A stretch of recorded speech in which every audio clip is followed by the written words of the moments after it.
One, 1, 2. Check me out right here, yo. What's kicking, family? This is Mr. Batch of the BBC, the Big Blue Commission. Yes, it's Football Friday BBC edition. But before I get into all of the Football Friday stuff, guys, bear with me. I'm wearing my Max Payne t-shirt.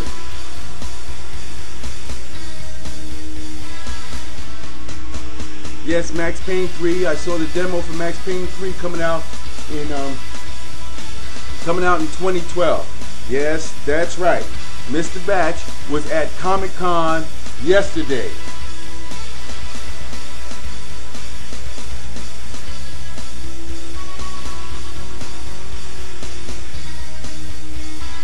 Oh yeah, they were some cute honeys, the Tokidoki girls.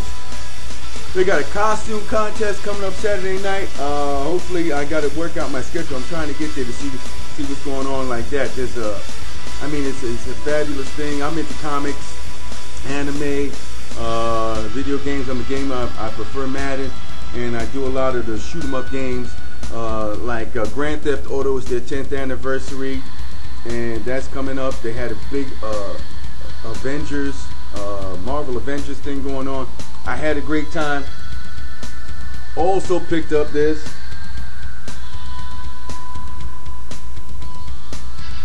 Yes, New Dawn. It's a limited convention edition of this comic.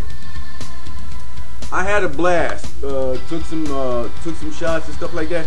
Trying to put a little something together and put it out there so you guys can peep it. Being that I said that and brought that up, when the Giants took it in '86, there was a poster of our linebacking crew in Superman gear. You know, the same colors, but they were wearing our uniforms and they had the capes and stuff like that.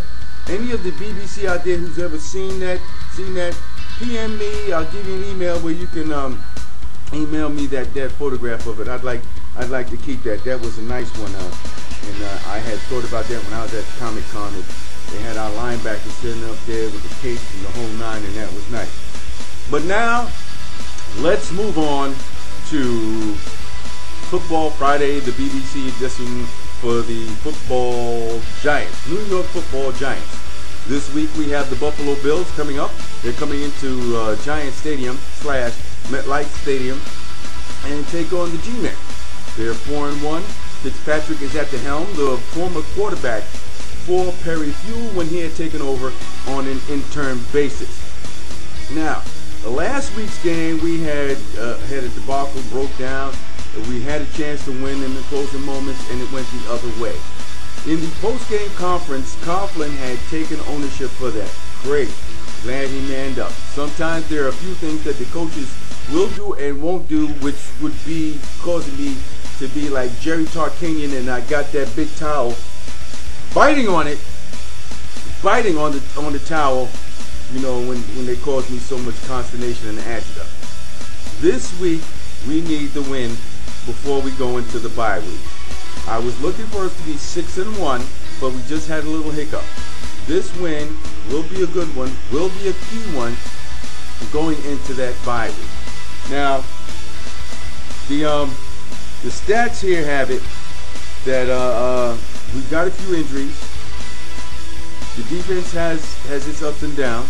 Like in the Seattle game, when they scored that touchdown, there was everybody heard the whistle.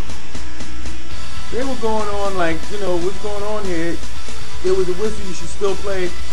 Besides that, we had two defensive backs bite on the underneath guy. The guy was open over the top in the back. Touchdown.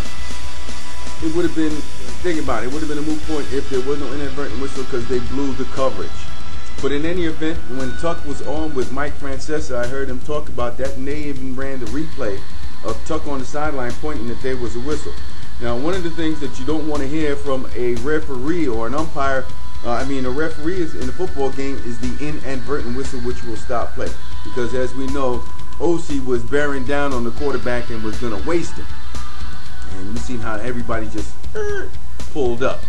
Now, getting to the Perry Fewell and his defense. Now, in that game, I had listened to Carl Banks because he normally does Mondays and Fridays on the Fan with Benigno and Roberts. Love listening to Carl Banks. When the game is on, I'd rather have the game on. And if I'm in the house, you know, I'll have the game on the radio and watch the action on TV.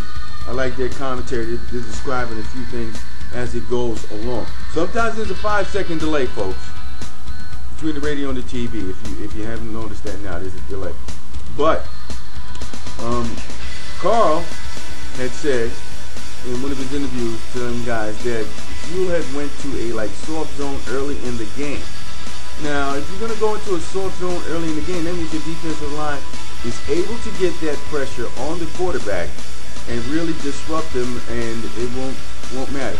We turned guys into all pros the last couple of weeks, especially in that game in Seattle.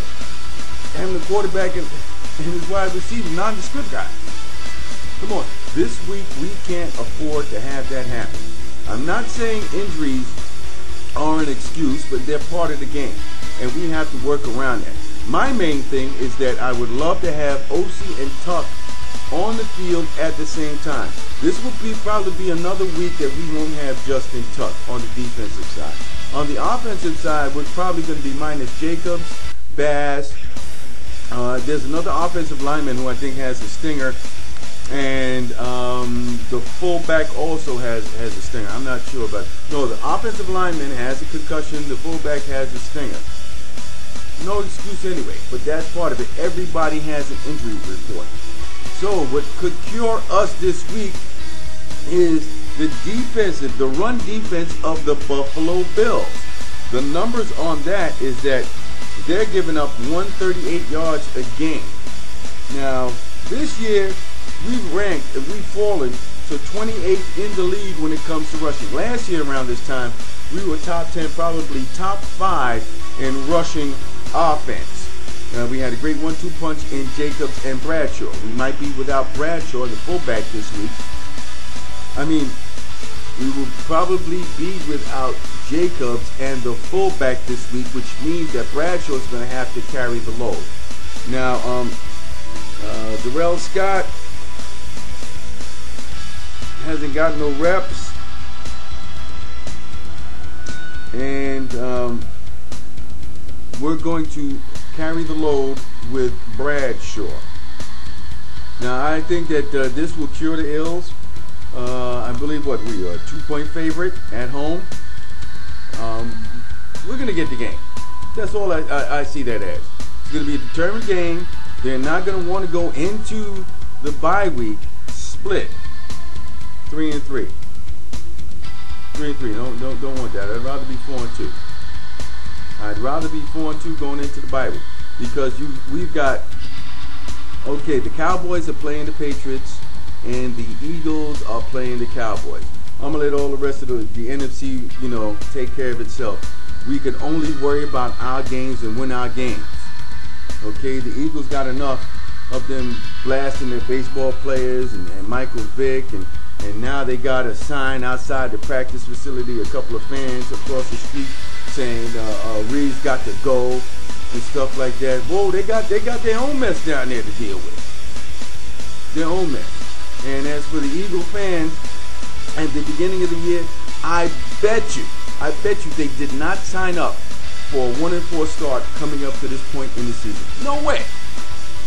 No way.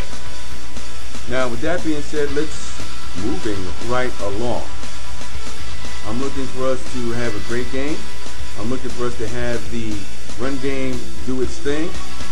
We've got to stay away from putting the ball up in the air. The Bills coming in with a top 5 pass defense. Their DBs are pick happy. We can't afford to have that happen. I like the kid Victor Cruz. I'm not missing. Damn, I already forgot his name. He's down the turnpike. But we're looking forward to making sure that this contest stays with the formula. Like I said, I'm old school. The run sets up the pass. Even though this year coming in, the offenses have been ahead of the defenses. They've been putting up numbers like crazy. It's a passing league, but still you got to have that run in order for that play action to work, at least from my perspective, and how it goes with the Giants. So the Giants are going to be victorious over the Buffalo Bills this weekend. This is Mr. Batch. Peace.